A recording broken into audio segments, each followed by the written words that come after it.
What's up mga kalapatid? First time ko nga pala i-vlog yung loft ko.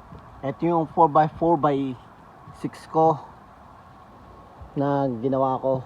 Tapos ito yung pangalawa kong loft na 4x4x8 na flyer loft din yan.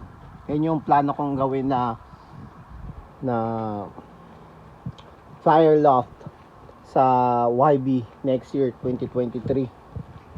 Kasya dito siguro 40-30, pero ma-maximize ko yan ng 40. Pangit lang loft ko, libre light, libre pintas.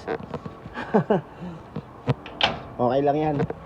Tapos ito pala yung loft na galing sa Kalapatian sa Texas, na naikasa ko na yung plywood sa likod, sa gilid, magkabilang gilid, tapos pininturahan ko. Ngayon ang plano ko dyan is lalagyan ko na lang ng harang sa taas. Baka screen na lang or yung kahoy na 1x4 na 8 ang haba, ilalagay ko sa taas. Kaya pala napinturahan ko na kanina. Simple lang, sinimplehan ko lang. Magandang loft to, galing to kay Kuya Boyet Lugo. Ayan, 4x8 by 6 yung loob, yung taas. Kasi ito yung gawa kong loft na inaabot ng 2 buwan o 3 buwan. Pero okay lang, hindi man ako nagmamadali nung time na yun eh. Ayan, yan yung mga ibong ko. Kapatid yan nung itim na lumilipad kay Jerry, kaso nabili ni Las Cuevitas. Okay lang.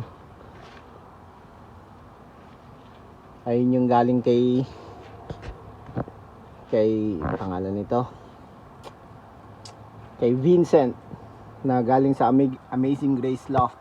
Tapos ito yung na-acquire natin kay Rodriguez Loft, yung blue bar na yan.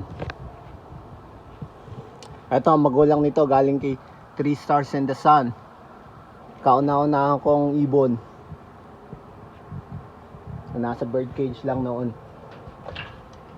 Ayun ang 4x8 by Loft ng Tolentino Loft. Simple lang. Ito pala guys yung accessories na nabibiling 7 liters or 7 liters sa seagull.com, seagullpigeons.com. And then ito yung nabili ko kay pangalan nito, sa pet shop sa Houston, sa Main Street, Quality Feeds. Ayan, mura lang doon. Kaya sa bumili ka sa mga gumagawa talaga medyo may kamahalan. Simple lang yan, sinisimple ko lang ang pagkakalapate. Hindi ko masyadong natututukan ngayon kasi may trabaho tayo. Pero yung kalapate naman lagi lang nandiyan yun eh. Basta napapakain mo, napapatuka mo, at napapainom mo, lagi mo check kung malinis lagi ang inuman at ang pakainan. Araw-araw yan, hugas, para hindi nila makain yung sarili nilang dumi. Yun yung ibon ko, galing pala yan kay Joe Mock, galing kay MSRL, galing kay, hindi ko na sasabihin kanino galing yan, basta yun na yun. Eto, galing din sa tropa yan. Halos karamihan dyan is galing sa tropa. Yung iba paanak, yung iba bili, gastos. Ito pala is unang taon ko sa pagkakalapate. Kailan lang ako nagsimula, mga March. So mag-isang taon ako sa March, 1 year. Pero okay lang.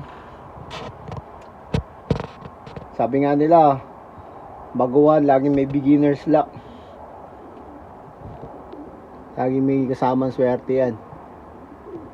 Alright, hanggang dito na lang muna. ang kwento ng aking pagkakalapate sa susunod ulit. Bye!